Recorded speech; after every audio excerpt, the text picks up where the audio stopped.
Assalamualaikum warahmatullahi wabarakatuh. Kembali lagi bersama saya Nursa Aitri.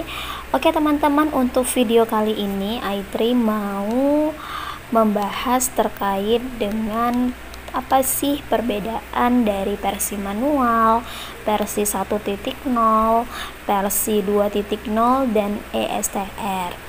Nah teman-teman, sebelum kita lanjut untuk bagaimana cara membedakannya, teman-teman jangan lupa di subscribe terlebih dahulu, di like, di komen, dan di share ke teman-teman lainnya.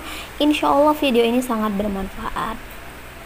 Oke teman-teman, KTKI selalu melakukan pembaharuan dimana supaya kita lebih mudah ya, dan lebih dipermudah lagi untuk pengurusan STR maupun legalisirnya.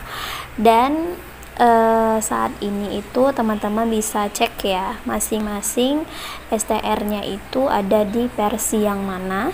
Jadi biar tahu bagaimana juga untuk cara legalisirnya nanti. Nah, jadi kita lanjut ya ke versi yang manual. Jadi kalau untuk versi yang manual itu, teman-teman lihat di nomor STR. Jadi nomor STR itu dia ada 16 digit angka. Perhatikan di digit yang ke-10 itu kalau 0 dan 1 berarti itu ada di versi manual.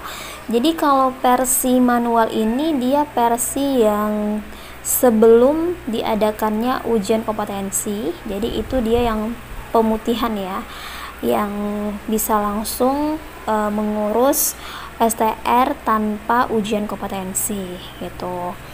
Nah, kita lanjut untuk yang versi 1.0. Perhatikan di nomor STR-nya. Nomor STR-nya itu ada 16 digit angka.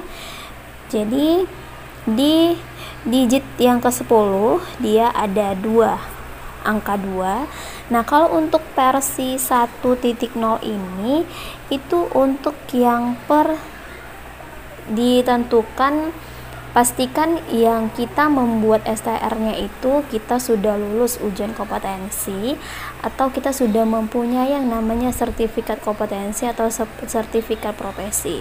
Jadi nanti di sini itu sesuai dengan profesi masing-masing ya, ada D3, ada D4, ada profesi. Perhatikan tanggal-tanggal ini. Nah, kalau untuk keperawatan itu mulai diberlakukannya ujian kompetensi di tanggal 1 Agustus 2013. Nah, jadi kalau lulusan 1 Agustus 2013 itu kan harus ujian kompetensi. Kemudian setelah udah ujian kompetensi dinyatakan kompeten, baru memiliki yang namanya sertifikat kompetensi atau sertifikat profesi yang nantinya bisa untuk pengurusan STR gitu. Nah, kebetulan kalau di saya itu ada di STR saya ini di versi 1.0 ya. Karena dulu saya pengurusan STR-nya itu tidak langsung ke KTKI-nya, tapi melalui MTKP provinsi atau Dinas Kesehatan provinsi. Jadi saya dulu itu nyiapin berkas, kemudian diantar ke MTKP, dan MTKP yang mendaftarkan ke KTKI. Jadi pengambilan STR-nya itu juga masih melalui MTKP gitu. Kemudian itu juga untuk legalisirnya kalau waktu itu masih melalui MTKP. Nah, jadi sekarang ini kita bisa tahu membedakan versi-versinya untuk pengajuan legalisir ke depannya gitu. Kemudian kalau yang versi 2.0, nah kalau versi 2.0 itu lihat di nomor STR-nya di digit yang ke-10 dia di angka 3. Jadi di angka ketiga ini, kalau dulu ya sebelum pembaharuan yang terbaru itu ESTR, kita bisa melakukan mandiri, atau artinya kita bisa langsung mengupload berkas itu langsung ke websitenya KTKI. Tapi untuk pengiriman STR-nya itu dilakukan dari pengiriman dari pihak KTKI-nya ke kantor pos wilayah masing-masing gitu. Nah, kalau untuk yang terbaru ini itu ada ESTR. Jadi teman-teman bisa perhatikan di nomor STR-nya itu di digit yang ke-10 dia ada angka 4 gitu ya. Berarti kalau yang ESTR itu sebenarnya yang lebih bagusnya kita melakukan sendiri, pencetakan sendiri. Jadi lebih cepat untuk proses penerimaan STR-nya gitu.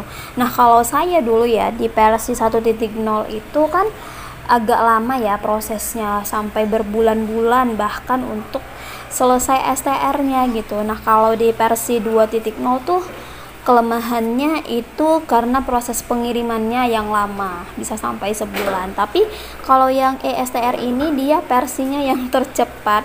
Kalau tidak ada kendala 1 minggu bisa selesai untuk proses pengurusannya. Oke teman-teman, coba perhatikan nomor nomor STR-nya di digit yang ke-10. STR teman-teman itu ada di versi yang mana. Jadi nanti di next video Aitri akan buatin bagaimana sih cara pengajuan untuk legalisirnya. Ditunggu ya video Aitri. Terima kasih. Assalamualaikum warahmatullahi wabarakatuh.